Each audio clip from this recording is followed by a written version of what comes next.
So let me welcome you. We had hoped more people come, and then I look at the table. I think we see the divide in this parliament. Each one wants to listen only to their sides. And I think there's also a lot of insecurity now with whatever Trump is going to do with Putin. And I think that it's actually a pity, because the discussions we have today, I think, should really go across the board for people who think differently. And I think also here we have invited a group which might see things differently. I just want to remind you all that we speak about an ongoing war. And this is always something which is potentially very emotional. People die as we speak here. We have to realize it. So I hope we keep here the dignity of those who suffer. This is a war almost entirely on Ukrainian soil, and which has created a tremendous suffering, and the suffering is not over yet. So what we talk about here, we have always to keep in mind that we have to honor those people who go through these very, very difficult times. So nobody of us knows the solution. We can only try to find more what it could be or what it should be. And that's why we have invited 3 speakers who don't know each other, did not know each other before, none of the 3. We have also here Colonel Wolfgang Richter, who worked at NATO and the German Ministry of Defense and dealt with defense planning, nuclear strategy, God gracious, the concept of the Bundeswehr. So he's a strategist, and he has done a lot about, written and published and spoke about the Ukraine war. He's now Associate Fellow of the Geneva Center for Security Policy. Then we have Professor Piotr Julak. Better. Good pronounced? Better. Okay. Now, Professor Julak was once Deputy Foreign Minister of the Czech Republic and an ambassador of the Czech Republic to France. He is currently professor at the Department of Politics and International Relations at the University of West Bohemia. And he will have probably a very different view than each other. Then we are very glad that also you could join us on a late notice. We should have thought about this actually from the very beginning. I regret this. Mr. Hennadi? It's better, no? Yeah. Max Zak, you are I only have one line on you because we didn't have enough time, but you're executive director of the Foreign Policy Council called Ukrainian Prism. And maybe you say a bit before you say a bit more about this one. And you, of course, you are Ukrainian. The thing is organized by 3 MEPs. There's André Dostal, is there, and Danielo Della Valle. Is it correct? Yes. Now, I think that personally, I would not like any substantive remarks, because that should come from you. So I give the floor first to Wolfgang Richter, then Petr Julak, and then to you, Mr. Matzak. Yeah. Okay, please. Thank you, Michael, for the invitation and the nice introduction. Without much ado, I just want to underline what you just said. This war takes place in our immediate neighborhood. It is terrible, and it's approaching its 4th year. It has taken, as you said, an appalling high toll of human life, wounded and disabled many more, often irreversibly, led to huge destruction of infrastructure and caused high economic cost. It's high time and a European responsibility, since I'm talking here in the European Parliament, I want to underline that, to end that plight and hedge the risk of further escalation, which might pose an existential threat as well. Wars end through military victory of one side and the defeat of the other, or through negotiations when victory cannot be achieved. A sober analysis is needed to recognize the point from which onwards continued military operations would not change the situation on the ground significantly, but only lead to more death and destruction. I omit what I normally do at German high schools to refer to Clausewitz on this, but you can see where I come from. To that end, a realistic assessment is needed, not only of strategies and military capabilities, but also of diplomatic ways out of the conflict. So realistic strategies have to reflect that and must not act irresponsibly. From the very beginning, the war strategies were shaped by misperceptions and miscalculations on all sides. Russia, in its attempt to enforce what it could not get through treaties, tried to ensure by military force that Ukraine will not accede to NATO and no NATO troops are stationed close to Russian borders.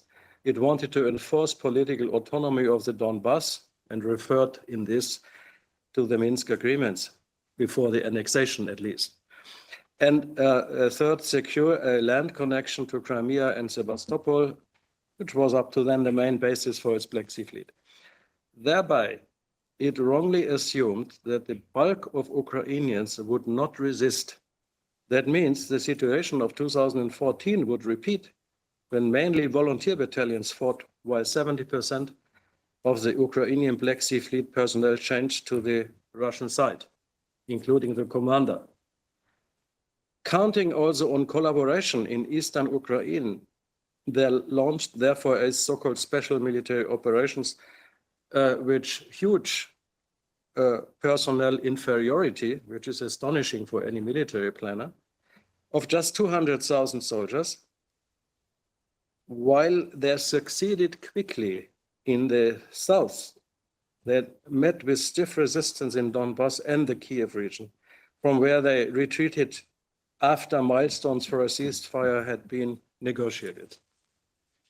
However, Kiev could rely on an active and mobilized active force of 260,000 approach, and a mobilized force.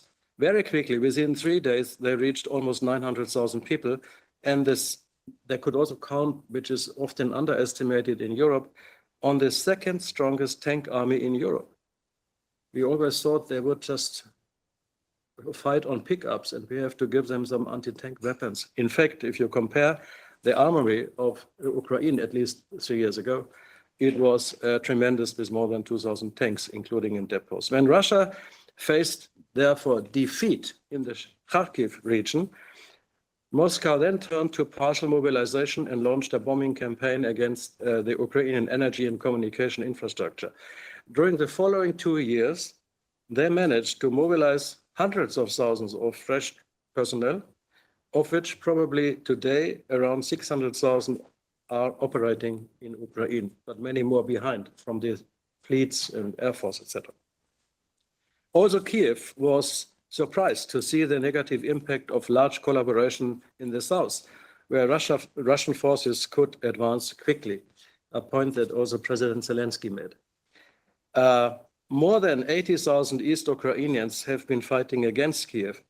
Today, despite brave resistance of Ukrainian combat forces, the shortage of personnel is deeply felt. Troops are tired, they are worn out, and they cannot be relieved after 3 years of constant fighting, at least the combat troops in the main fighting areas, while around 600 or even more, 600 males evade their service and stay inside the European Union. Also, Western strategies were guided by misperceptions and miscalculations. While defense of a country is a legitimate action to protect itself against illegitimate aggression, proposing the goal of strategic defeat of one of the two largest global nuclear powers, as we have heard repeatedly since 2022, is not just unrealistic but irrational. Assuming that a nuclear power that deems its vital interest at risk would accept defeat rather than escalate could be a hazardous miscalculation. And I underline vital risk at stake. The feeling is not our perception, but their perception, and it cannot be compared to the withdrawal of the US from Vietnam in 1973 to 5. A strategy which could drag Europe into a general war, endanger security and life of Europeans, that would be irresponsible. Today, we can safely state that the double-track strategy of the West failed to enable a military victory of Kiev. Victory. This is different from sustaining defense. First, the economic sanctions against Russia, as painful as they might be, did not really ruin the Russian defense industries. Their resilience and their large stockpiles of armaments in depots were underestimated. The will of the global South to cooperate in this and take side for the former colonial powers was overestimated. Second, weapon deliveries in support of Kiev's defense have certainly contributed to enhance its sustainability for 3 consecutive years of intense battles. But they have not proven to be game changers, as they were called, and did not even improve Kiev's negotiation position, as is often asserted. In fact, these negotiation positions has significantly worsened since the first attempt to negotiate a ceasefire agreement in spring 2022. Since then, Kiev has lost more territory and an irreversibly high number of troops, while the Russian personnel strength has significantly increased and their combat forces are moving forward slowly but continuously, despite suffering heavy losses. Particularly in the Donbass, the military situation has worsened to the detriment of Ukraine. A surprise attack into the Russian Kursk region in late summer 2024, last year, had initially gained some territory, also minor in comparison to territories lost elsewhere, which Kiev might have hoped to use as a bargaining chip for future negotiations in exchange for Russian-occupied territories in Ukraine. However, the Kursk operation has petered out and worsened the already existing shortage in personnel. 50% of the gained territory has been lost again, and the remaining troops are under mounting pressure from the increasing Russian counterattack. Even worse, Kiev's hope that the Kursk operation would lead to a withdrawal of Russian reserves from Donbass did not materialize, while the personnel used in Kursk has thinned out the defenses in East Ukraine further.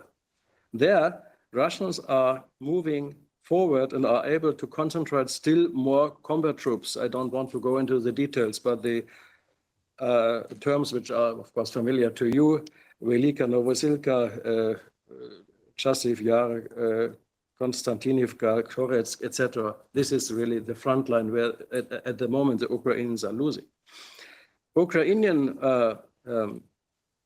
long-range strikes with drones and partially Western-supplied missiles did not have a significant impact on this situation in Donbass. In sum, Kiev did not manage to generate sufficient fresh personnel, and the number of males evading service has increased dramatically. In a war of attrition, this is a true Achilles, or do we say in English Achilles? Achilles heel, we say at least, of the Ukrainian forces. Whatever Europe might still be able to achieve as to weapon deliveries to Kiev, it cannot replace her personnel needs by Western troops if it wants to avoid a direct clash with Russia and avert escalation into a European war. Moreover, given the present and midterm limits of European armament production, it is more than doubtful that Europe in the forthcoming years can afford both enhancing own defense capabilities to the levels required by NATO's capability goals and assuring continued support to Kiev sufficiently to change the situation on the ground. And here I refer to the victory plan. This dilemma will increase should President Trump reduce the US military assistance to Kiev, as is at least assessed it could happen, pending whether Kiev was prepared to negotiate or not. That is his words. In other words, there is no realistic plan in sight for Kiev to win a decisive military victory and regain territory by force. This is not to say, don't misunderstand me, that Moscow is in a comfortable position either. No, Russia might be in a position to make limited military progress in Donbass, but it will not be able and did not show intention to take the whole of Ukraine under control. The long-term burdens of war efforts damage the Russian economy. The mounting losses in personnel harbor even an element of inner instability. And the international pressure even from Russian allies, is increasing to end the war and avoid further destabilization of international relations or of a split of global economy, which is not in the interest of most states in the world. So the time for negotiations has come, and that seems to be the view of President Trump. I promised not to go in the details of We'll do this next time. of Kellogg's proposals. We can do that in the question and answer period. I'm prepared to do that. But since we have not time now to do it, let me at least finally make some observations and remarks on principles. I'm fully aware that negotiating under the current circumstances meet with serious reservations as important principles of international law are at stake, accompanied by concerns that aggression could be repeated. However, this has to be weighed up against the humanitarian imperative of saving lives and stopping further destruction. Furthermore, principles of international law have always been interpreted in light of the political context when they had competing implications. To give an example, the Helsinki Final Act and the Cooperative Security Order for Europe agreed in the 90s give plenty of examples. If the principle of territorial integrity had been applied without condition, my country, the German people, could not have exercised their right to self-determination and achieve reunification. Self-determination also implies the opposite, the right to peaceful separation, as the example of Slovakia and the Czech Republic have demonstrated. Why should such options not be possible also for the people in Ukraine if they could want and could freely choose a different destiny? Similarly, the right of states to choose their security arrangements must be weighed against the OSCE principle of cooperative and inclusive security. Accordingly, states should not seek to enhance their security at the cost of partners, but respect their legitimate security interest. What that exactly means cannot be determined with arithmetic accuracy and is certainly not subject to, I would call it, egocentric complacency. It is rather the outcome of dialogue, and I know what I speak about. There was a long time in the diplomatic service, and negotiations on mutual strategic restraint enshrined in the most sophisticated arms control agreements ever seen in European history. The geographical stationing of military infrastructure by alliances has always played an essential role in this and led to mutual restraint commitments. A right to accede to NATO, by the way, does not exist.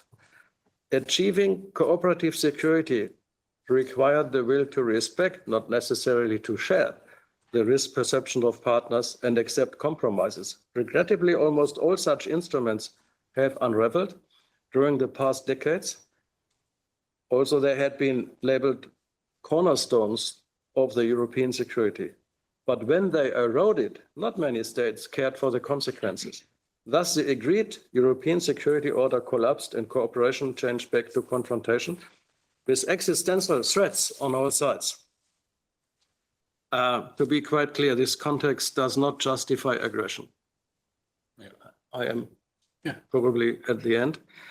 But I just would add this context that Europe says to me, at least, that Europe should give attention to when it comes to ceasefire and peace negotiations.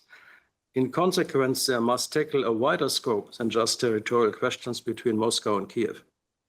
What is at stake is a European security order, the strategic nuclear balance even between the United States and Russia, and this might be the first subject the two presidents will speak about.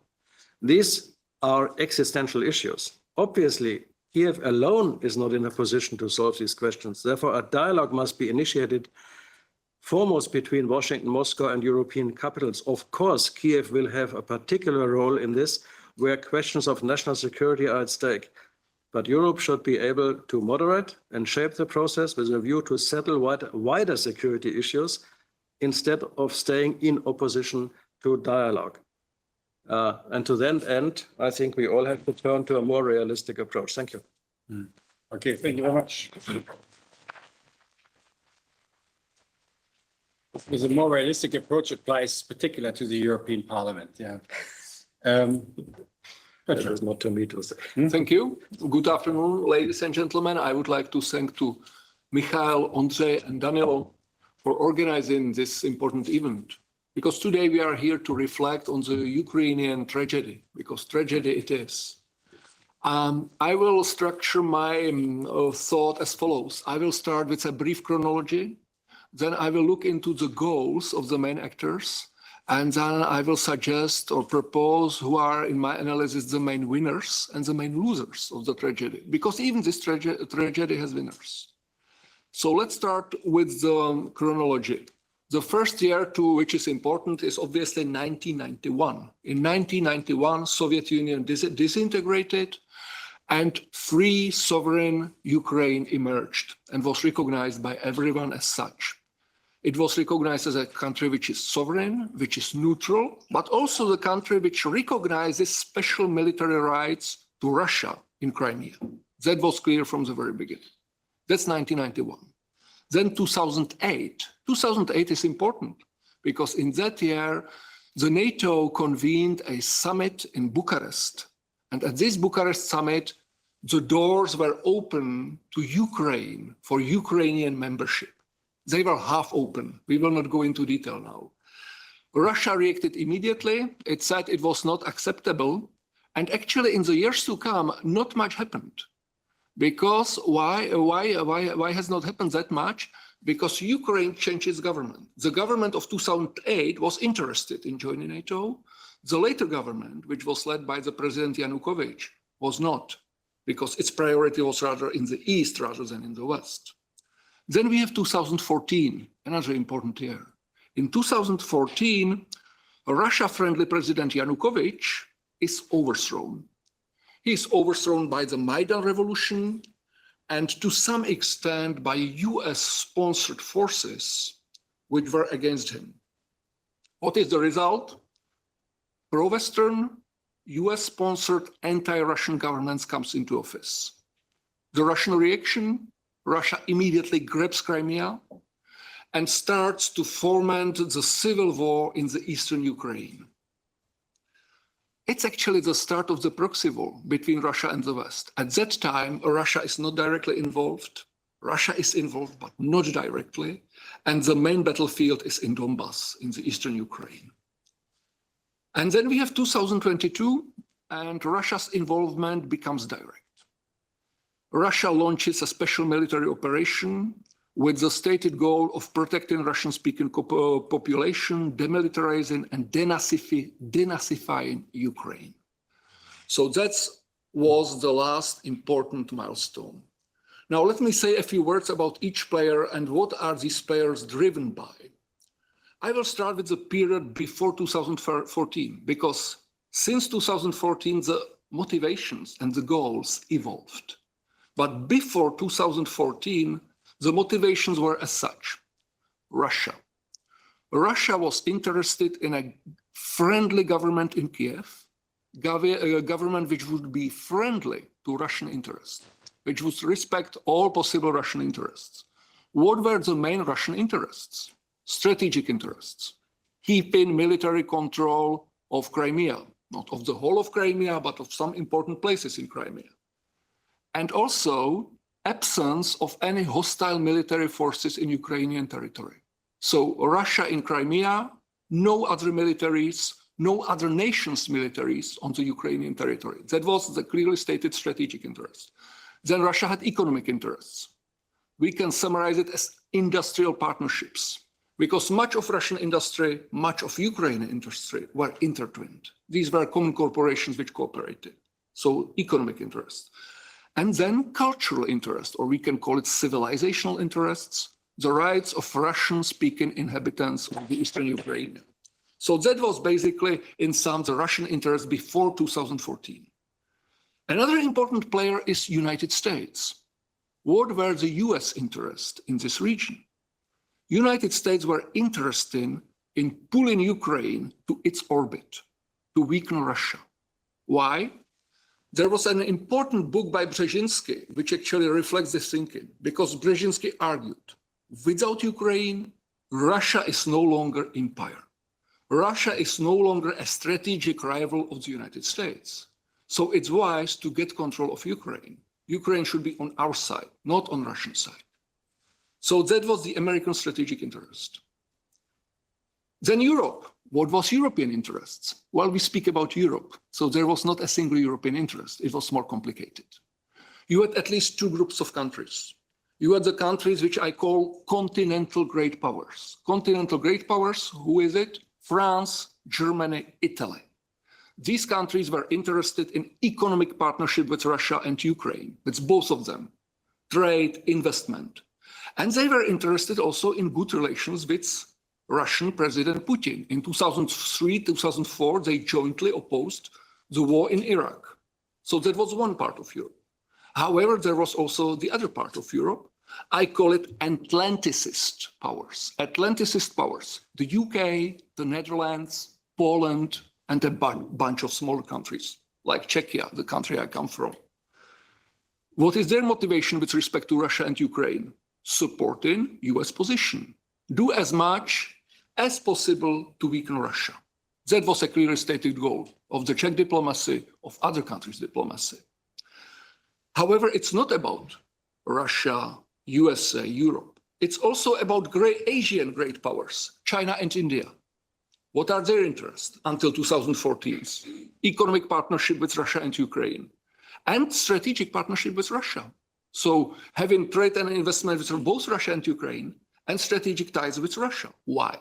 China wanted to have strategic ties to resist American hegemony. India wanted to have strategic ties with Russia to face Chinese threat. Indian army is built actually by Russia. Ukraine. What were the Ukrainian interests? It's almost like it's Europe, split. Ukraine has been split into two parts. The western part, longing for the EU and the NATO. The people living in the West saw their future with Europe, the NATO in view.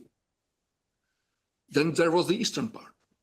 They were looking up to Russia. They could not imagine their future without Russia. As long as Ukraine was neutral, those two parts could live somehow together. None of them was happy. Each of them was somehow disappointed, but none of them was desperate. That changed in 2014, when Ukraine turned unambiguously westward, Atlanticist. And that was actually a death blow to the country, because Russia reacted with the invasion and started low-scale civil war in Donbass. Now, how did these goals evolve?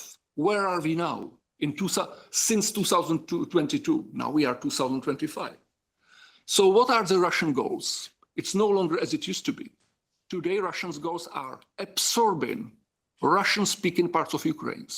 These Russian-speaking parts of Ukraine, Russia would like to make them Russian. And the rest of Ukraine, in Russia perspective, should be weak, very weak, and neutral, should present no threat to Russia. So these are Russian interests. They evolved. What was the US interest in all of this? Weakening Russia, make Russia weaker by supporting the Ukrainian war and by economic sanctions. What did happen with the European goals? Europe accepted the US leadership. Continental great powers gave up their goals and they took over the Atlanticist position. So since 2022, we have Atlanticist consensus. This Atlanticist consensus means that these three countries and other countries abandoned European economic interests. Energy prices shot up. They are now 4 and 5 times higher than in the USA. And unfortunately, Europe also discovered that war can be useful for European integration. Because if you wage war, you can centralize a lot. And here in Brussels, many people made use of that, unfortunately. China and India, they support Russia because they do not want United States to become even stronger. And they want someone to resist the hegemony. Ukraine has been waging the war to get accepted by the West, to preserve its own nation and to get accepted by the West, so that this nation becomes part of the West. However, in the last 1 or 2 years, we also observe a growing divide between the elite and the common people, because the common people are getting fed up with the war. They are tired. It's very harsh, very painful. And we see the growing tension. Who are the winners and who are the losers? The ultimate loser is, of course, Ukraine. Ukraine lost a lot of people. It lost territory, and it lost its industrial capacity. So its future, its economic future, it's very difficult to imagine right now. Another loser is Europe. Europe lost its economy. Many corporations actually went from Europe to the United States. It lost the remnants of its sovereignty. And of course, it invested a lot of money and a lot of political reputation into the war in Ukraine, the war which is about to be lost. How is it with the United States? United States is a short-term winner. They took control of Europe. They bled Europe of its corporations. They found a new market for its LNG, which is quite expensive, actually. Europeans are now buying it. They find new markets for their weapons.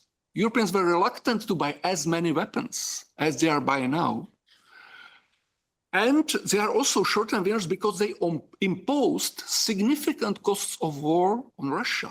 Of course, for Russia, this war is also costly, as it was correctly stated. So short-term winner, but in long term, United States are loser as well. Why? Because they face another lost war. They face another Afghanistan, war in which they invested a lot, and they will have to withdraw, and they will have to explain why they withdrew. So they will have some explanation to do. Another loss for United States is the alliance of Russia and China. That's something which Americans didn't want to have. For them, China is the main strategic rival. Now they have China and Russia in one bed. That's not what they wanted. And something which is probably the most painful of all this is a turn against dollar as an international currency.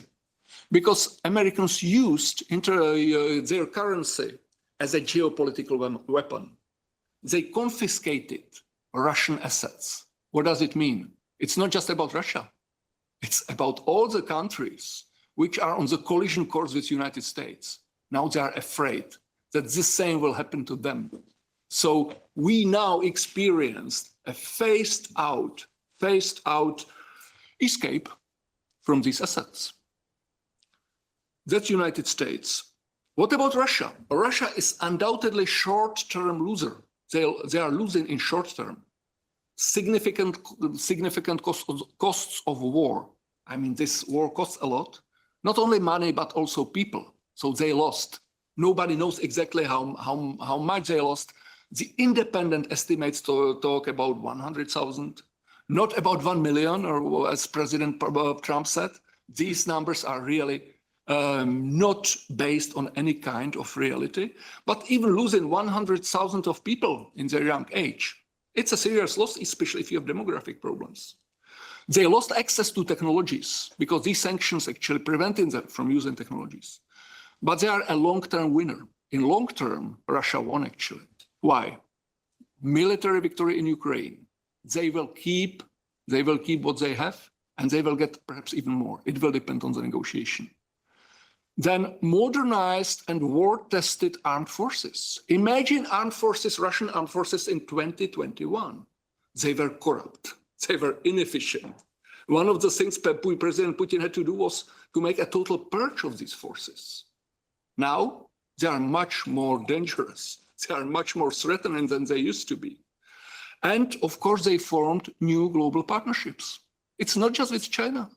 It's also with India. It's with Brazil. It's with South Africa. It's with many countries of the global South. Short-term loser, long-term winner. Who are the ultimate winners? Well, the ultimate winners are China and India and many other countries. They got very cheap access to Russian resources. They have Russia as a potential ally against USA, and they will see United States weakened. Many countries in the world, most of the countries actually in the world, the so-called global majority, would like to see United States weakened. Now they will get it.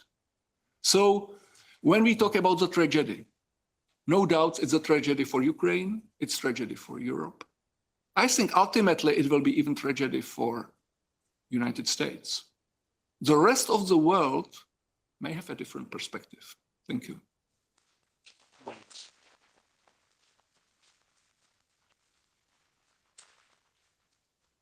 Thank you very much. Mr. Schulenburg, thank you so much for this possibility. As you said, my name is Gennady Maksak. I'm Executive Director of Foreign Policy Council Ukrainian Prism, which is Ukraine-based think tank with main office in Kyiv. But we actually also have small office here in Brussels. We are your neighbors, so whenever you need more information on Ukraine, please. We'll be pleased to help to make your decision more informed. And let me just start from several footnotes.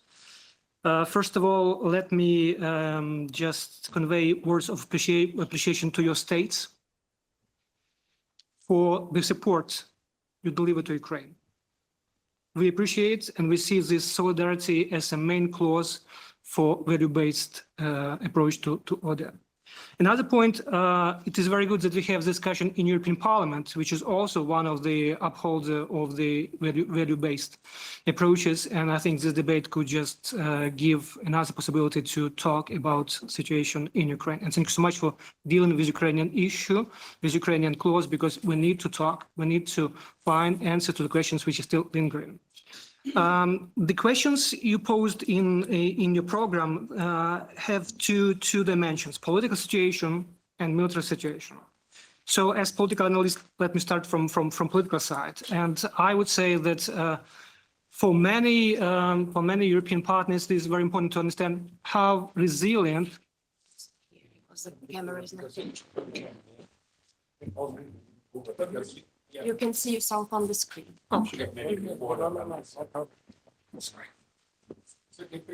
Yes. Ukraine is moving towards Europe, right? Yes. So I think the question is simple: 3 years instead of 3 days, as it was just assumed by Kremlin to destroy Ukraine. So 3 years of performance. And this year, one of the indicators is around 4% of GDP growth for war-torn country. So I think it gives us a glimpse on situation, what is going on with our efficiency and with our resilience in Ukraine. Next point, being war-torn with almost 20% of territory still occupied by aggressor. We are trying to pave our way to European Union. Last year, with the help of European parliamentarians as well, we have a big leap ahead in European integration. We have opened our negotiations. We have held our first intergovernmental conference on open clauses and clusters, and I think this is telling volumes about how Ukraine is determined to be part of the European community. So, and I reiterate once again, it is still when the war is ongoing and it's in its hot phase. Another point, I think that the resilience of our government, of our official team, is also based on activity of our armed forces.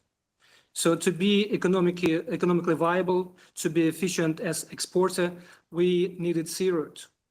And our successes in Black Sea Basin also proved to be efficient to carve out this possibility to transport freely and peacefully our products to the rest of the world. This also helps us to be part of the international community who helps in the issues of food safety, energy safety, and so on and so forth. Now, let me also make a point to social moods in Ukraine, because it's very important. Is the government legitimate? Is it supported by Ukrainians? I would say yes. So in all opinion polls you have at the moment in Ukraine, you will see that approval ratings for Zelensky team is above 50%. So for 3 years of war, he started with 70% when he was elected as a president. Now it's 50%, which is still a big credit for him to do what he does. And basically, I think that there is a good relationship between different agencies and powers within Ukraine. So cooperation between parliament, president, and government is still effective. When we need to produce quick decisions, timely decisions, I think this mechanism is performing well. Another point which is very important, Colonel made some good remarks about that. It's not possible to just regain territories by force. But I would say Ukrainians still hopeful that we could have possibility to say that peace is possible through strength, not by force, but through strength. And if you talk to Ukrainians, and some polls just indicate that these figures, 83% of polled Ukrainians believe that in Ukraine victory is possible in war. Only 11% do not believe. What you could put in this victory, this is yet for us to talk and maybe to find out in different focused discussions. But I would say it is still a possibility that Ukrainians are not ready to sacrifice themselves and sacrifice their lands because they believe in their cause. Next point, which is also very important about elections. You have heard many news about that the time is ripe for elections in Ukraine, but I think it's also exaggeration. It's also a kind of manipulation also from side of aggressor, because at the moment when we have still war ongoing, it is not possible to have transparent, free elections in Ukraine. And when you ask politicians, not from those of Zelensky party, but from others, for example, party of Poroshenko, the former president of Ukraine, he still believes there is no preconditions for elections in Ukraine. Unfortunately, because war is raging. And still we have to wait till the end of war, not ceasefire, but end of war, to have value-based, to have well-regulated elections in Ukraine. When you ask those in trenches, our military guys, they will tell you exactly the same. We are not ready to hold elections. What about internally displaced people? What about those who stay in different other ends of the world? So basically the same idea, the same page. And if you talk to Ukrainians on streets, also I'm just referring to different polls, you will find only 28% who are in favor of elections when you have above 60 who do not believe it is possible at this moment in Ukraine. So politically, government is resilient, and I think it's a great asset of Ukrainian society and Ukrainian government working together. And I think it is still a possibility for us to understand that we are still trying to maintain our cause. Military domain. I would say that it's really difficult, and we have to also take into consideration that we have 1,200 of acting frontline with ongoing hostilities along this line, and it's a huge challenge for Ukraine. But at the same time, I would say I would respectfully disagree with Colonel that Kursk operation failed. Not at all.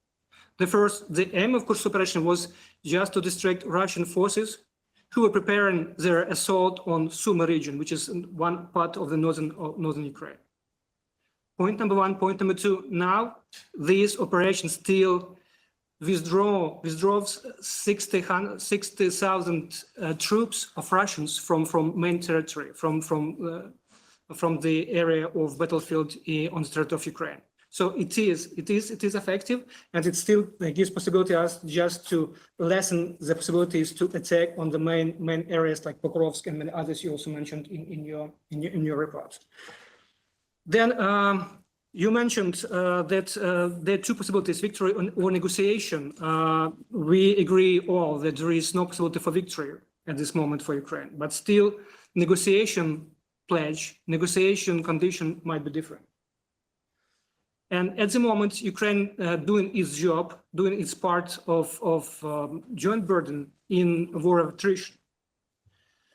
Although you mentioned there is 600,000 Russians on territory of Ukraine, last year, Ukraine made sanitary losses and also those who've been killed, around 450 people. It's correct calculation. 150,000. 400,000 You mean Russians? Russians. 500,000. 450. 450. And that means that at this moment, monthly, they have losses of roughly 45,000. It is the case for January. It's the case for December and November. Huge number. And I would say that although we still believe, I mean, when we talk in different discussions about strengths of Russia, they still have their limits in terms of manpower, in terms of hardware, and so on and so forth. So basically, Ukraine is prepared to have its own part of the job, but still we need our partners to chip in, because basically what we do, we're trying to stand for our common values and our common cause.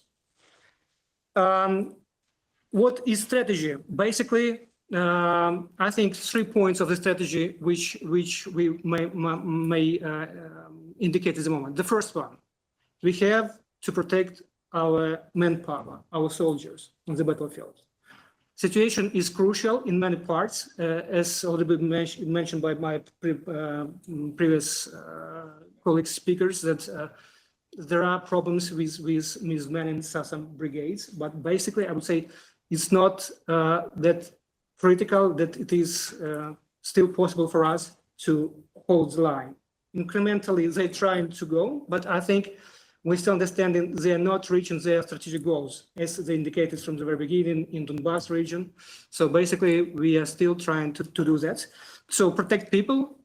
Then another point, to have an upper hand in technology. Unmanned platforms is something we believe is the future of warfare. And basically, at the moment, a lot of damage is inflicted in deep strikes and also on battlefields by unmanned platforms, be it terrain platforms, aerial platforms, or also marine platforms. In also doing weapons, robots, drones, and so on and so forth. So basically, I would say that this is our main idea about strategy, how to go ahead with this war. And I would say that still, despite fatigue, you also mentioned, it is real difficult to be on the battlefield for 3 years. But Ukrainians are not ready to just sacrifice its territories and sacrifice its sovereignty. So lessons learned, if I may, I just have them for our Q&A session. The only one figure I would also mention here in just wrapping up of my intervention, that a relative majority of Ukrainians, 47%, believe that permission from Western countries for Ukraine to use Western weapons without restrictions on targets in Russia is more likely to lead to peace in Ukraine than negotiations between Ukraine and Russia, which is about 29%. So we're still believing in peace through strength. We are trying also to negotiate this issue with our partners in European Union, because we want Europeans to be at the negotiating table when the time is right. But at the moment, we still have to find a common denominator between ourselves. Let's not forget, we're talking about global issues, but who is aggressor and who is victim?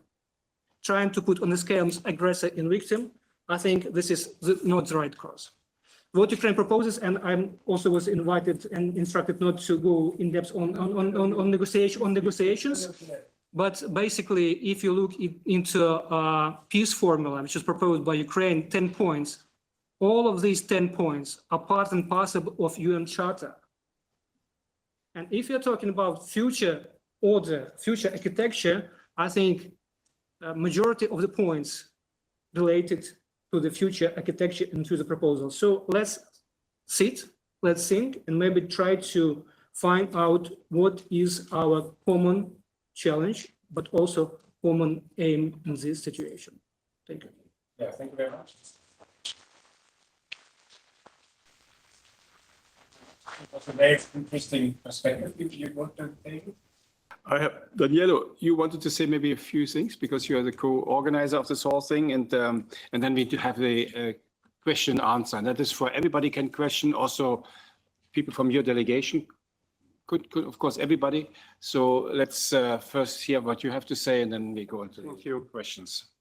Thank you for the insightful contribution from the speaker before me. Of course, this discussion is crucial for us because only through open dialogue and cooperation we can address the geopolitical challenges we face today. Of course, after nearly 3 years of war, it's clear that European strategy has not led to expected results. The conflict continues to weigh on European economies without a concrete solution in sight, and civilians are dying and soldiers are dying, and it's terrible. It's terrible, and meanwhile, political consensus in Western countries and in Europe is shifting. Many citizens are questioning the effectiveness and sustainability of this approach. In recent months, also, and here even President Zelensky has taken a different tone, said that he stressed that the need for diplomatic efforts to reach a negotiated solution. And this raises an important question. Why was this path not pursued from the beginning when a possible agreement seemed within reach in March 2022, for example? What will we do as Europeans when Trump changes his approach, for example?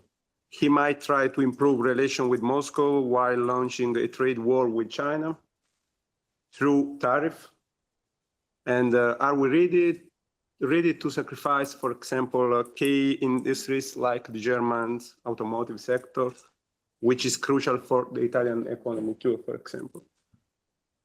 Are we going to stay passive in a tariff war that could leave Europe severely damaged? It's a question.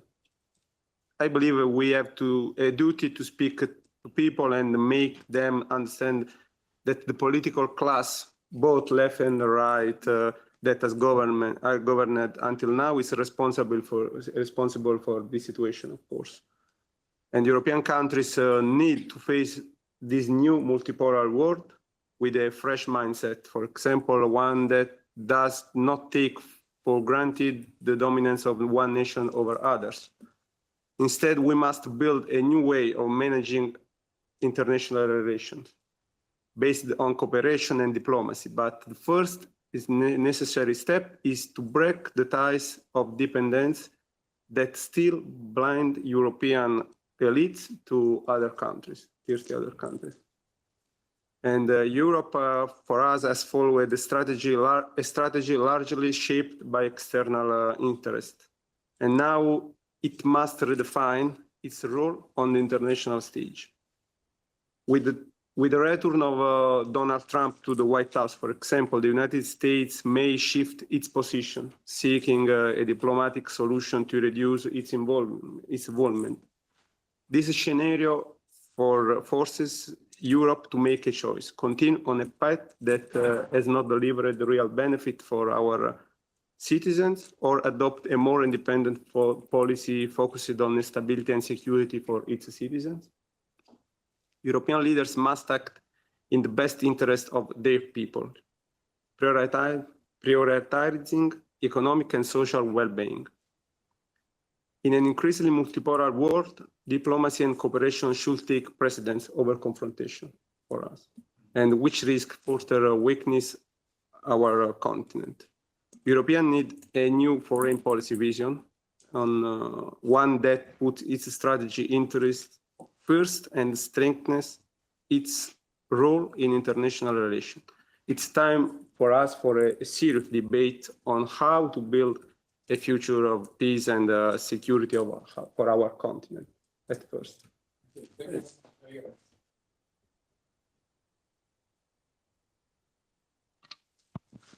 Thank you very much. Say quickly your name. Yes, Eldar Mamedov, Associated Queen's Institute in Washington, D.C.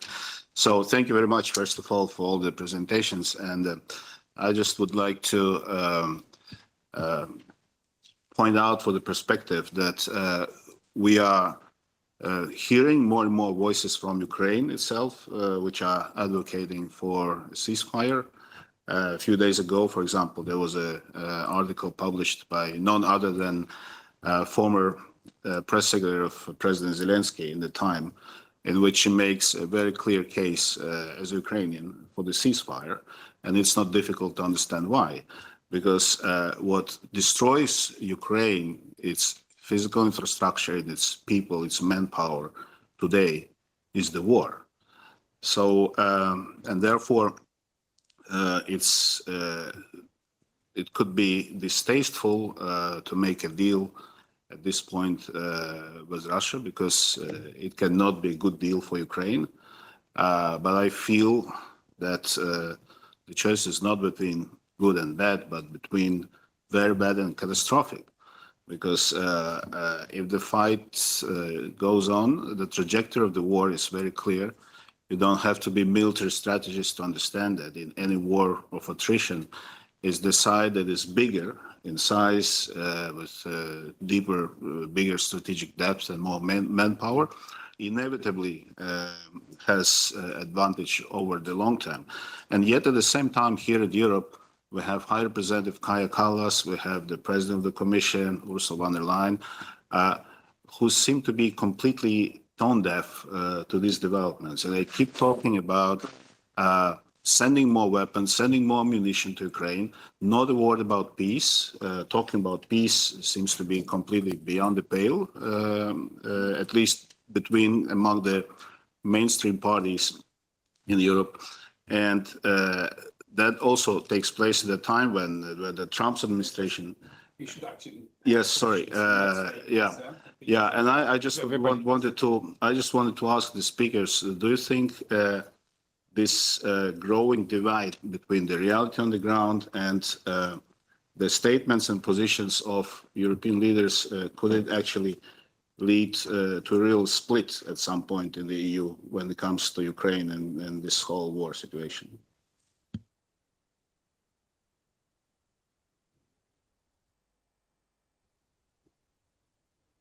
Because it's a key issue, no? Because you're also here. Well, I think you are right to point out that Europe is delusional. It is actually prisoner of many delusions, not just on Ukraine. It's also the delusion on migration, on Green Deal, on many other things. It became the habit of this house, and this house is actually part of it, to deny the basic realities. Unfortunately, the basic reality today is that Russia won that war. I'm not happy about this. We in Central Europe, we were interested in a strong Ukraine, which would be like a buffer between Central Europe and Russia. We will no longer have it. And as you said, I mean, the earlier this reality is accepted, the more is safe from the Ukraine, because it's not about good deal. It's between bad and worse. It's like Palestine and Israel. I mean, the deals which were in the 1990s for Palestinians are very different from the deals which are actually on the table now. So it's a very different fate. It should be like the warning for Ukraine. What you say, whether it may have some consequences, you could see in the previous European elections that there was arrival of some new forces to the European Parliament, which came with a slightly different agenda. You have the group of patriots, with Orban and others playing an important role, but still the majority is on the sort of traditional official line. So it will take some time, and I'm afraid Ukraine does not have that time.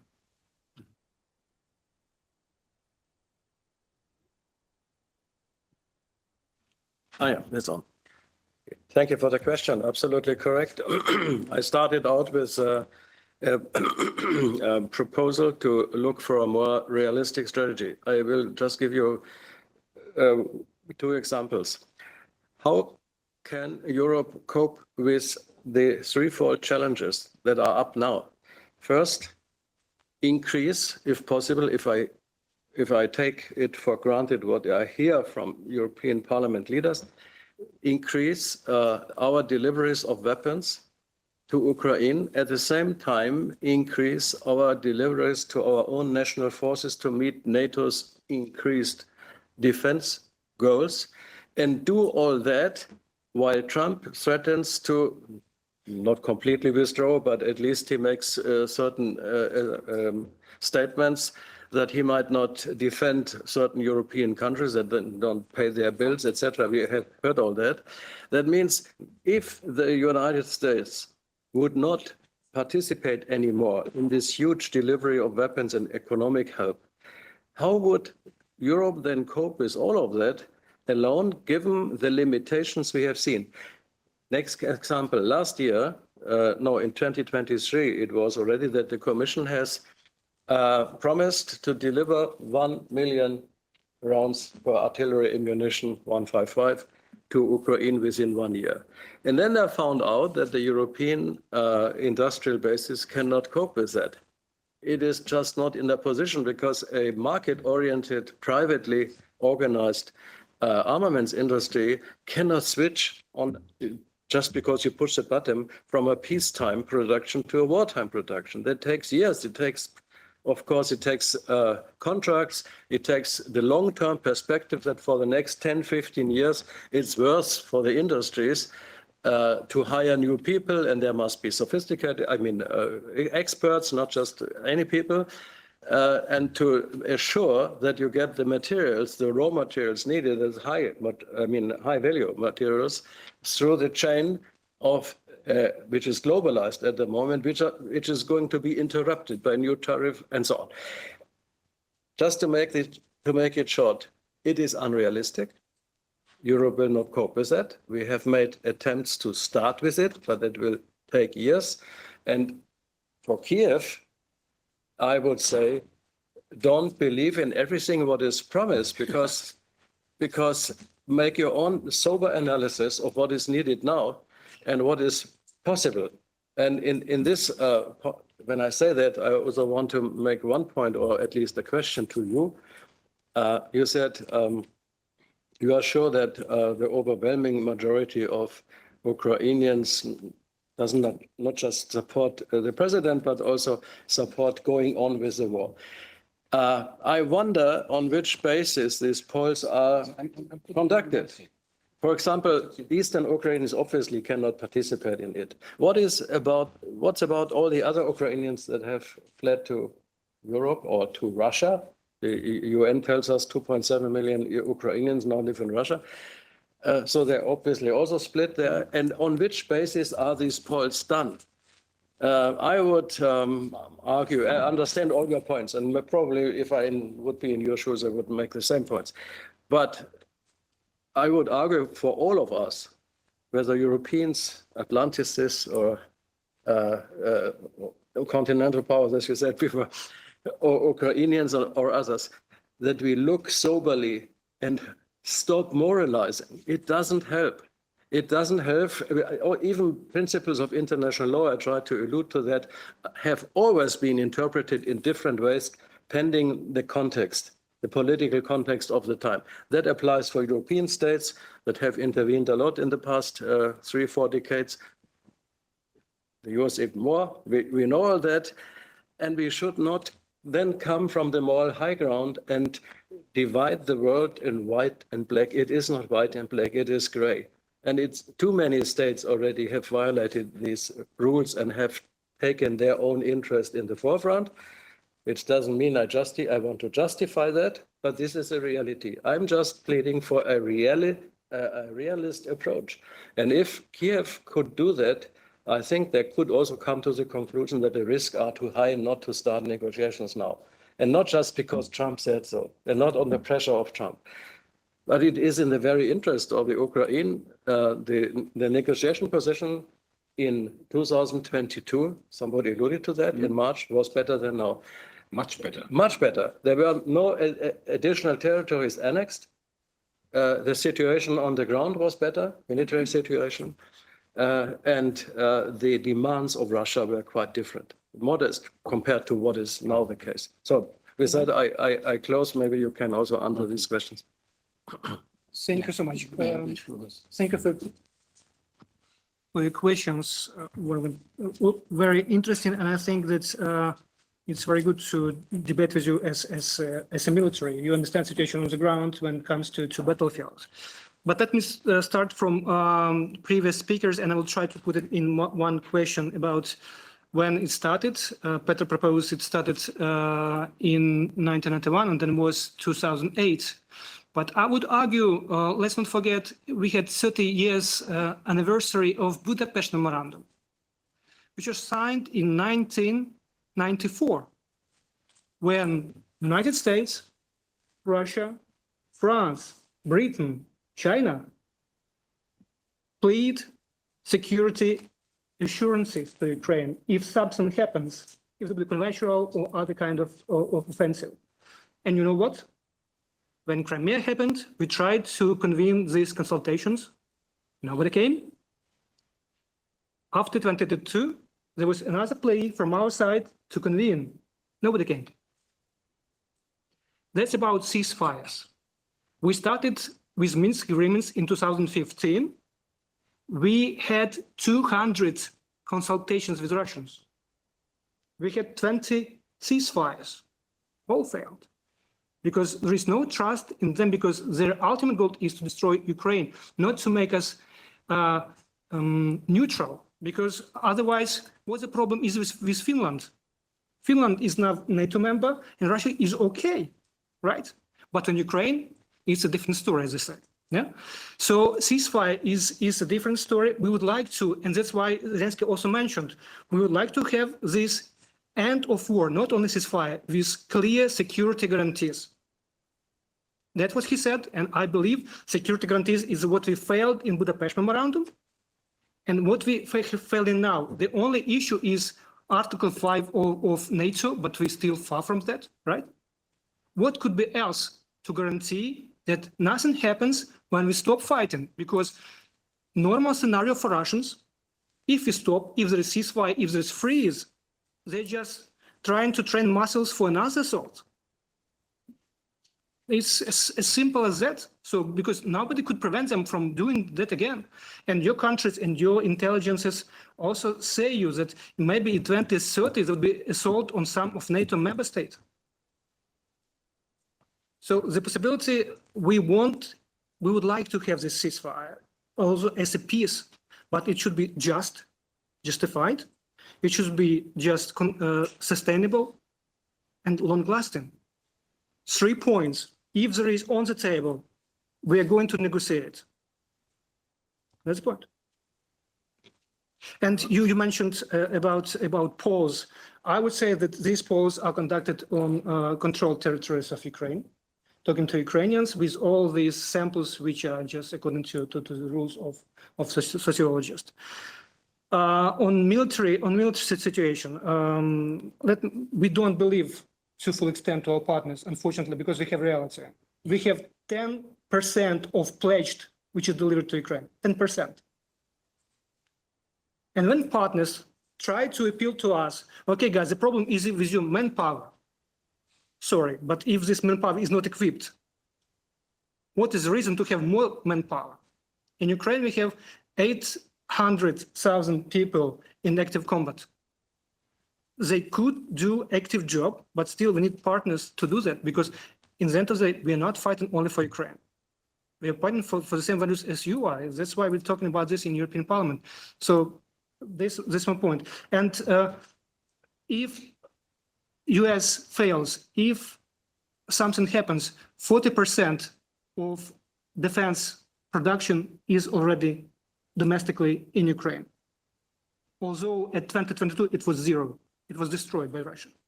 Now we have 6-fold rise in that, and we still have capacity to do it at home. If you are not in possibility to deliver weapons, please help financially, and we will say we try to do it at our own facilities and with our own hands and our own heads. And basically, this is, I think, also a part of realism. We are trying to rely on ourselves, but we also need partners who are on the same page when it comes to values, not only interest, because if you have interest, you have no order. No point. Yeah, thank you very much. Fabio De Masi, I'm a member of the BSW, member of the European Parliament here. First of all, I would like to thank the organizers for the discussion, because I must say, I've been a member of the European Parliament previously and of the German Parliament, but in this Parliament only for the last couple of months. But we never had such a high quality debate inside the premises of the Parliament on the very issue, because there we just hear the usual, the usual phrases.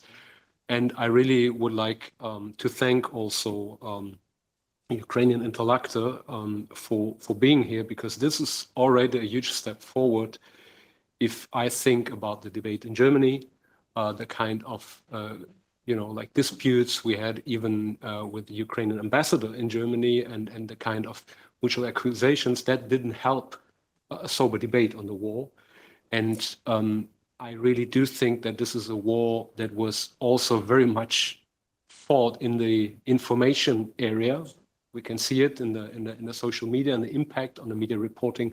And so this debate alone has to be applauded. So that I wanted to say. On my specific question, I disagree, let's say, with, or I would say what we called Entspannungspolitik in Germany. So the policy of mutual reassurance and yeah, exactly. And also, you could say a policy of relaxation in international affairs.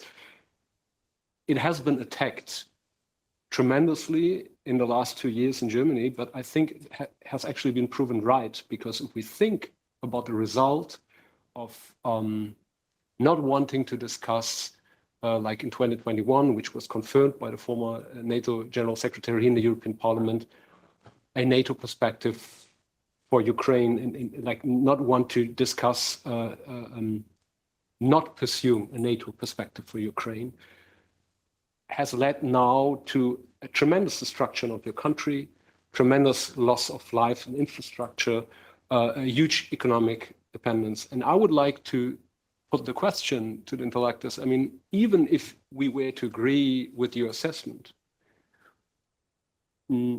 which I don't on some grounds, but if we were to agree with the assessment, there's also a political element in our member states. We are currently discussing, the Greens are proposing 3.5% of the GDP for armament, which is a third of our national budget. AfD 5%, which is more than 40% of our national budget, with having still a debt break in the constitution. Even if we were like all about, let's do that, let's take over, the job of prolonging this conflict, you would not survive it politically. And the division of Europe, which is the delusional state of the European Union, which is completely decoupled from what is the majority view in the population. Exactly. So that is something that I think has a political price to it. We can see it on the international stage already with Trump and so on. And I would like to ask to the panelists where they see also the domestic political developments in Europe, and whether such a strategy would be even realistic to pursue. I think you also.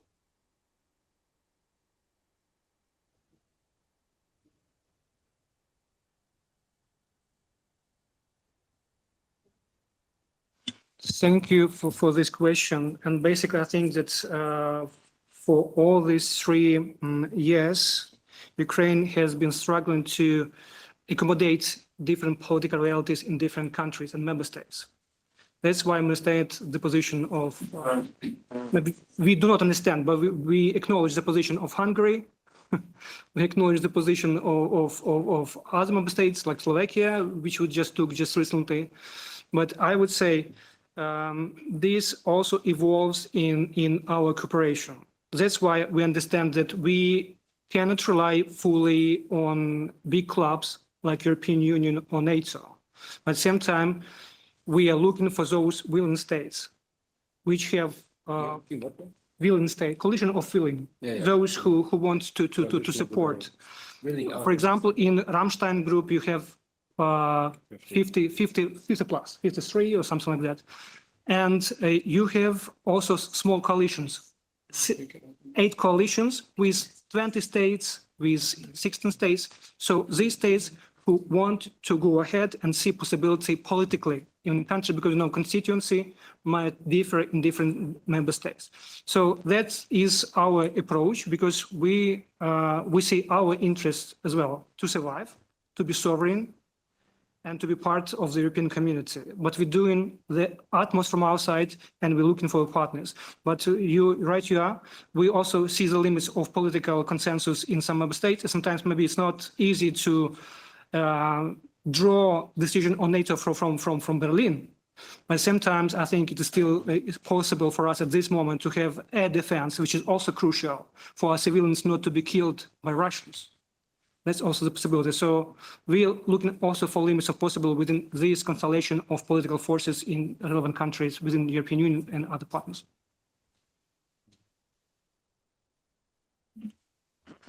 Thank you for the question. I fully agree. I see that détente policies of former times are under attack, and some people even believe they have to apologize for that. They sometimes believe it is a particular one or two parties in Germany who have caused these kind of policies. I can only disappoint them because they don't know. The whole OSCE, that means altogether 57 states, at the time a little bit less, they all signed the basic documents. And the basic document said, we want to end the Cold War. We want to reaffirm that, mutually confirm that we keep restraint in military and strategic terms. And this was enshrined in a number of sophisticated arms control treaties. That was the real reassurance. And we committed to create a common area of undivided security. And the term was from Vancouver to Vladivostok. You can still read these documents. I refer just here, not just to the Charter of Paris, but to the so-called European Security Charter of 1999, the Istanbul Charter. I worked in these premises. I was an active diplomat at the time, and I'm still convinced that this concept is correct, is not wrong. If we had continued this concept, we wouldn't have the split which we have now. We wouldn't have gone back to confrontation as we see now. That doesn't mean one has always to agree on interests of certain states, but there are not just one state that has interest. Well, there are many states that have interest. And I can tell you from my own experience, at the time between, let's say, 2003 and 2010 or 9, we didn't have much fight with the Russians on this concept. We had problems with the Americans at the time. It was George W. Bush who spotted all that, starting with retreating from the ABM treaty, thwarting the adaptation agreement, which was necessary for the CFE treaties, for those who are not informed on that, Conventional Forces in Europe treaty, which was called the cornerstone of European stability. Everybody was convinced of that. I was working in this. And we had to fight for that. And just to give a third example, the famous Bucharest summit of NATO in 2008, which you also have alluded to, in which we had the position that we should not agree on the accession of Ukraine to NATO now because of several reasons. One reason was we would undermine the cooperative security in Europe because we knew the sensitivities of the Russians, and we knew it for a long time that they always didn't want to see NATO coming closer to the Russian borders. Why? Did they fear European states? No.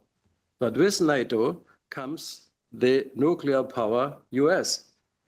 It is, by the way, NATO defines it as such, the only and the most important, not the only, we have France and the UK, but this is the real nuclear power that provides nuclear security guarantees for the whole alliance. And at the same time, Russia keeps a military balance and a nuclear balance with the US. And this will be at stake for the next meeting, I'm sure, when Trump and Putin meet, because these are the things that are already discussed secretly not officially, between Russians and Ukraine and Americans. Here is the real interest. They have to keep this balance, and the American interest will be how do we keep a balance now at 3, because they fear that China could come up and be the third peer competitor. So these are the real questions. I couldn't go into these details before, but these are the real questions that are at stake. Regrettably, your country is now becoming the battlefield for these wider geostrategic interests and ambitions, and also competition between big powers. And that's why we have to start there to solve the problem. It's sometimes difficult to explain. Bucharest, again, we said it's not a good idea to bring the Ukrainians in because it would undermine the cooperative security order. It would split Ukraine because we knew there was a different, and there is a different identity feeling in certain parts of Ukraine. At the time, the polls said, by the way, never were above 20% that were in favor of NATO accession in 2008. And we also knew the strategic interest of the Russians in the Black Sea Fleet, at the time still legally they are stationed. And nobody could imagine that the Russians asked NATO for permission to visit their own fleet. So this was too much entangled. It was not a good idea. And Ukraine was a perfect example that could have built the bridge between different worlds, maybe, in an attempt to create a common security area, not asking the questions, do you go west or do you go east? That was not the idea. This idea goes back to the Cold War. The idea was to have a common security. I know it's lost at the moment in many debates. I have always to revive that.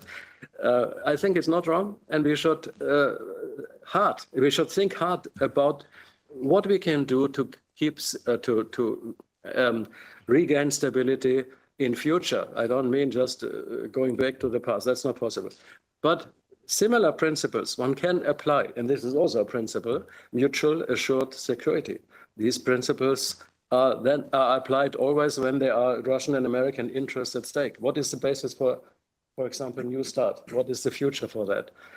So we should, in that sense, make sure that our European stability is not just subject to the stability definition of others. We have to make sure that we define what the European interest is, and then we could maybe talk together about a future security order. I hope so, at least. Yeah. Would you? Yes, the question was about the. Sorry? No, because the lady comes out. The question was about the tense situation in domestic politics in many European countries. And I think that the real battleground will be over the economy, as usually. Because, I mean, the policy we adopted is the policy which is to an utmost damage to our economies. I mean, these sanctions are the sanctions which really hurt economy. And it's not just about the fact that the gas is more expensive for the households, which is serious enough, but it's more expensive for industry. And the European industry has been losing its competitive edge. And especially in Germany, that's the country which has been actually affected most than anybody. And all the countries which depend on German economy, like Czechia, like actually most of the Central Europe. So that's a very serious issue, that the economy is going down. And now, at the same time, we do have people who say that we should actually invest more into weapons. Not just 2%. I mean that the 2% is quite ridiculous. But now they speak about 5%. Why? Because it's about buying American weapons. That's the idea. So you have a coincidence of two factors. You are getting less and less money because the economy is not as performative as it used to be. And you are getting more and more expenses because you are forced to buy American weapons. That's a deadly cocktail. No government can survive this. And maybe it's okay that they will not survive it, because when they subscribe to these policies of economic suicide, they do not deserve to continue. Now, I would like to go back to this Budapest memorandum, because it's an important, I think it was an important thing to be said. Because when this was actually signed, Ukrainians believed they had some guarantees. And when it was tested, first time in 2014, they were explained by Americans and UK that Budapest memorandum is just a piece of paper. It was just a political declaration. Not international law. Take it seriously, because that's exactly the way all these declarations which are made to Ukraine now will be treated in the future. Don't trust them a single word. Yeah. This elite will promise you Not everything, international law. everything as long as you keep fighting. And once they do not need you, they will throw you over the board. They're already doing it.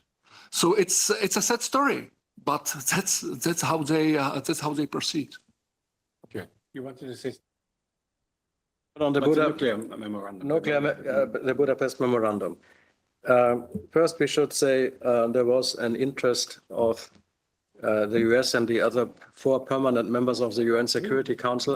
That means altogether the 5 recognized nuclear powers recognized by the NPT, by the Non-Proliferation Treaty, that this treaty would not be broken by new nuclear powers. So there was strong pressure also on Ukraine, also on Belarus and Kazakhstan to cede these weapons or to deliver these weapons back to Russia. Why do I say back to Russia? Ukraine was not in actual control of these nuclear weapons. The actual control was in Moscow. So the stationing was there. That is true, but one should not misinterpret that. And the third point I want to make, this guarantee was often misunderstood as a positive security guarantee. It is not. The UN has certain terms for that. They call it negative security guarantees. This is a declaration rather than a binding treaty, International treaty. unless bound to a nuclear weapon-free zone. Then we have, but there we have similar formulations. The so-called negative security guarantees say, with certain caveats, we will not, of course, we will not attack your territorial integrity, etc. And then the caveats come, unless, and you can read that all nuclear power, with the exception of China, say that unless our forces are attacked by you, unless you cooperate with another nuclear power, etc. And there are several caveats. So just as a piece of information, we should really be very sober in what we are saying and what we are explaining also to people what that meant. It's not just plain their promise to help us. No, they never promised. It's not there. They promised not to attack them. That's something else, but not to help. Thank you. May just small. Yeah, sure. That's why, dear colleagues, I think we are just here on the same page. This, we don't believe in words, and we ask our partners for clear-cut guarantees that Russia won't be back to Ukraine. And we are ready to start negotiations. If there is only word into that or some declarations, now you see, we can't believe in these papers. Yes. Yes. Yes, sure. My name is Olga Chizhova. I'm the head of Brussels office of Ukrainian PRISM think tank.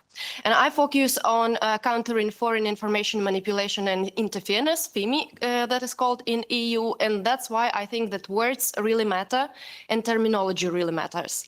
And I fully agree with the member of parliament who was just putting the question. This war is an information war as well. It started as information war first before the kinetic actions, so using Russian propaganda terminology plays into hands of Russia, I would say. That's why I think it's really important to name what was going on in Ukraine since 2014, Russian war against Ukraine. It's not civil war, it's not Ukrainian conflict, it's not Ukrainian war, it's Russian war against Ukraine, let's not forget it. If we talk about goals of the actors in this war, and if we playing into hands of Russian propaganda call civilization interests and protecting human rights of Russian population in Ukraine a goal of Russia in this war, let's not forget about the cities, the whole regions in Ukraine, Russian-speaking regions, that are now completely wiped off the face of earth by Russians. So basically, the regions that they came to protect are now completely destroyed. If we talk about negotiation positions in March of 2022, I can tell you I originally come from Chernihiv region. It's in north of Ukraine. We have border both with Russia and Belarus. And in March 2022, my region was occupied. My city was not occupied, it was besieged. And for 39 days, it was fighting for its life.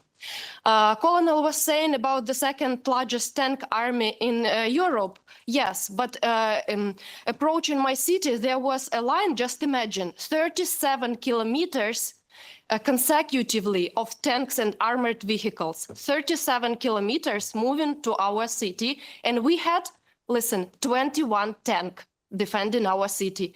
And for 39 days, the city was fighting and it was successful in defending it and it was never occupied.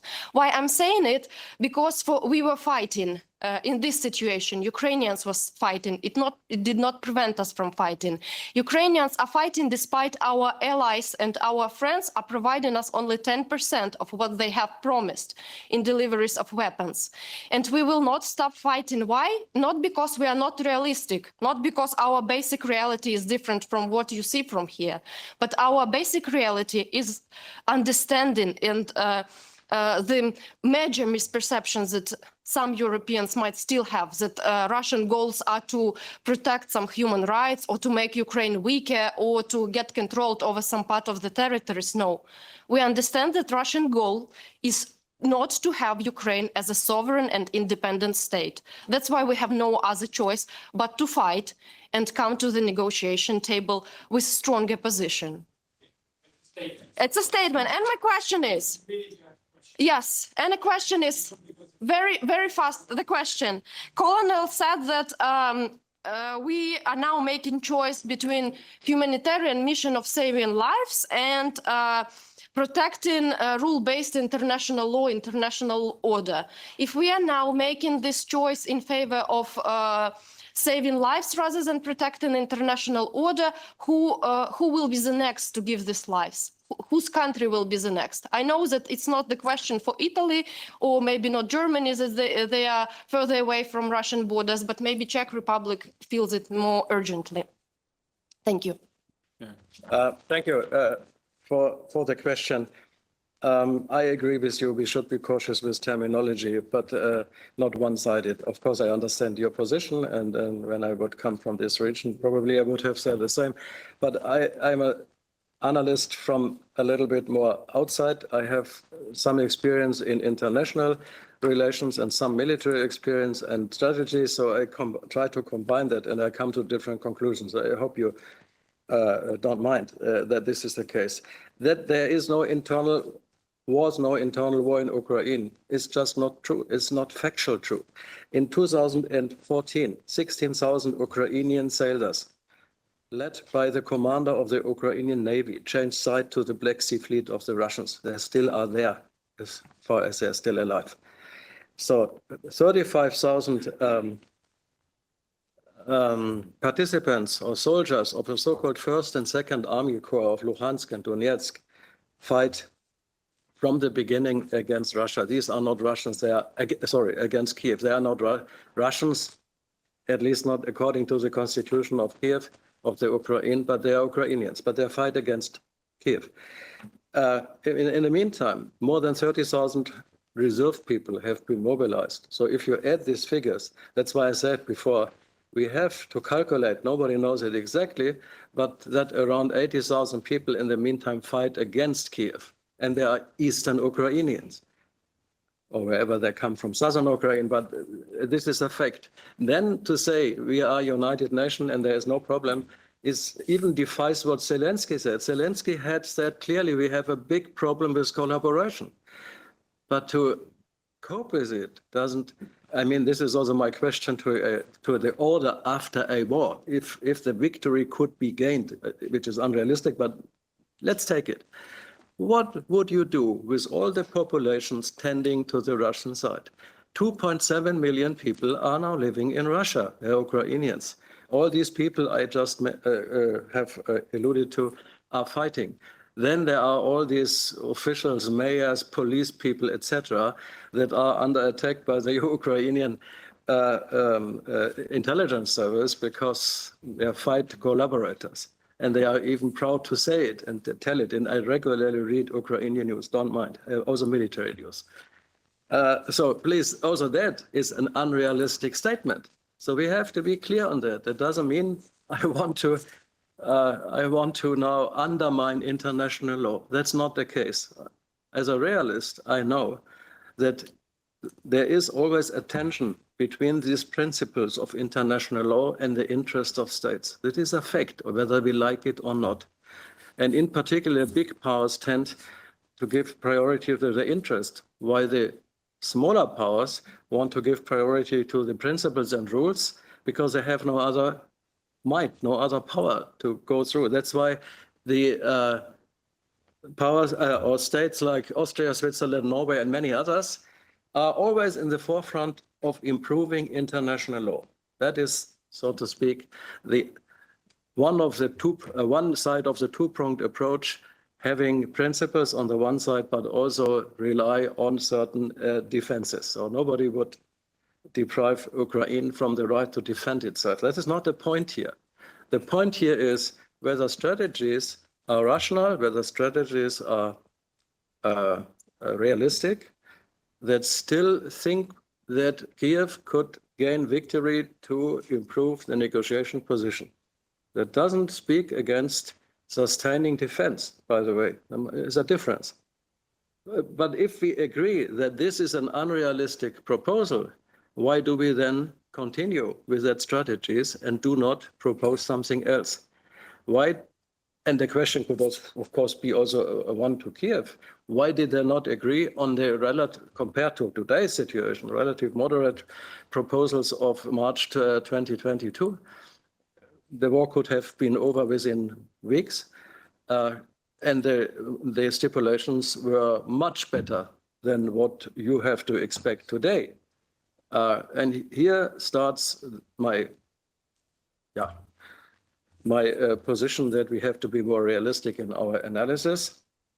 That doesn't speak against the rules-based order, but honestly speaking, also saving lives is part of a rules-based order. It is part of many humanitarian agreements, many arms control agreements. International law is a questionable thing. No? Yeah, of course. I mean international law. Yeah, that is absolutely true. And many people should also be clear what the European rules-based order was. I tried to speak about it, and nobody cared when this European security order was collapsing, and nobody took into account what the consequences would be. And now we speak about rules-based order. I would be happy if we would come back to that. That also means accepting, and this was the basis, each other's security interest by compromise. That was a big achievement of détente, by the way, which was asked before. Thank you. Okay, let me maybe brief because we have to. I mean, the rules-based order is a very nice idea, but it's a very far from reality. And when I speak about the reality of American foreign policy, you will find actually you would struggle to find a set of rules which are respected by United States. There is no such set of rules. So when they speak about the rules-based order, they usually point to someone breaching international law. That's fine, it should not be done. But what if United States themselves breach international law, as they do repeatedly? What does it say about the rules-based international order? So I actually do not like this concept because it's used by propaganda. That's one of the reasons why I think we should not use it actually, or use it as an idea to be achieved somehow, but not as a reality. And that's why the fight in Ukraine, the war in Ukraine, is not about rules-based order. It's about American interest and about poor Ukrainians who are fighting for this American interest. And they aligned their own national interest with American interest. Unfortunately, their own national interest will suffer. That's basically, it's a fact today. Speaking about Czechia, no, we don't think that Central Europe is jeopardized by Russian aggression. There is no evidence about intention. There is no evidence about capabilities that Russia would come to Central Europe. Actually, I think that Russia will not come to Lvov. And Central Europe is even a bit far away from Lvov. So it's, again, it's used in discussion. I will be polite. It's used in the political debate that Russia is jeopardizing Europe. There is no evidence for that. Okay, I always forget to switch. My name is Ruth Firmenich. I'm also a member of the BSW group. And I think that everything that we heard actually calls for a necessary end to this war as soon as possible, and to be put on the negotiation table.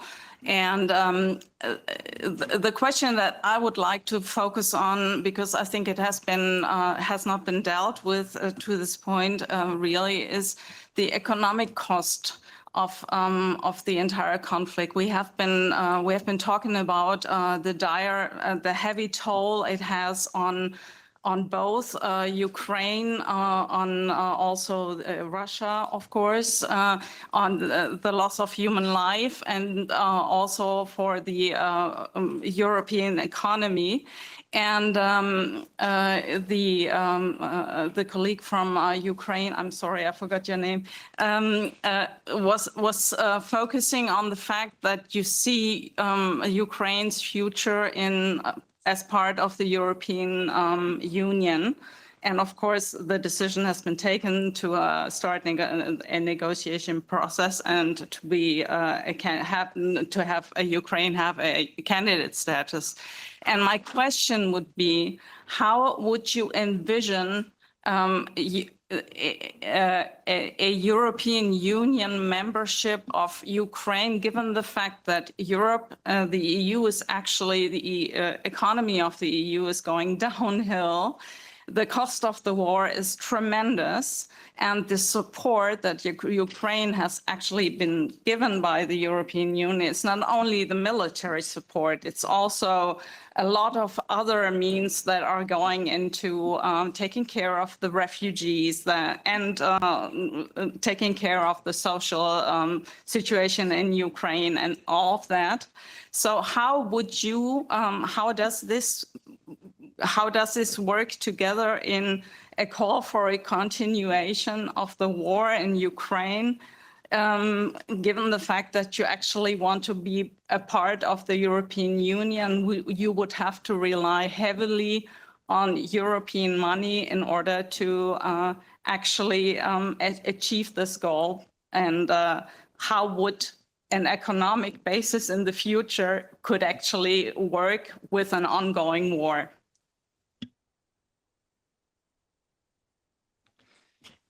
Thank you so much for this question. I would say that maybe I should rephrase. I'm not for continuation of war. We are for stable, fair, sustainable peace, right? But to achieve it, it takes us efforts, and you rightly mentioned, for us, it's a big toll financially and in human beings. It is estimated by World Bank that it is around 700 billion euros just to recover the infrastructure and territories which are under control. We don't know what's happening on occupied territories.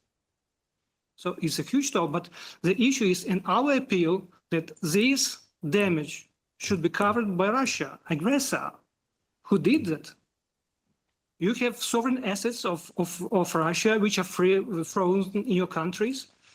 Let's have it for just recovering these territories, because it inflicted these damages and hurt to Ukraine.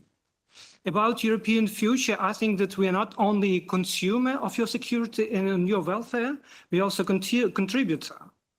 And in that way, I would say that unfortunately, maybe Colonel would just argue with me, but you don't have armies which could just fight for you.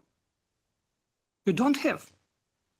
We have this army, and if you're part of this club, we can do this job for you, because at the moment we have 1,300,000 people with combat experience in Ukraine. And we also would like to be part of this social welfare and to promote it in Ukraine. Yeah, but still we have to fight. And security is also an indispensable part of your welfare system. If there's no security, there would be no welfare. So in this way, I would say that we are also a fair contributor to your security and to the common market as well, because we're a big market in Ukraine with 35 million people and so on and so forth. Okay, very good. No, thank you very much. Maybe we break it here because we are losing our audiences slowly, no? And Andre, who's helped us to organize this, wants to maybe have the final word, and then we hope to continue this. I mean, especially since we have now peace talks starting, they have started. We don't know what they are, but this is, of course, a very, very important issue for you and for all of us in Europe too. Thank you.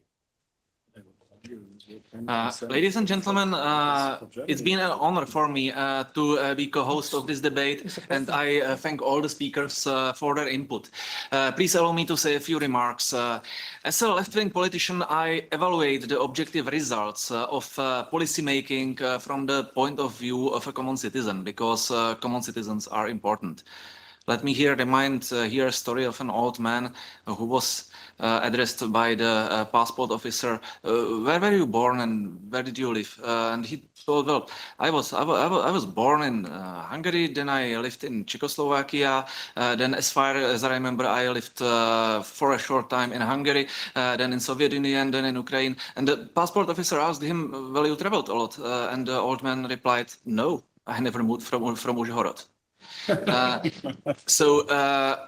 Borders, governments, states are less important than the people.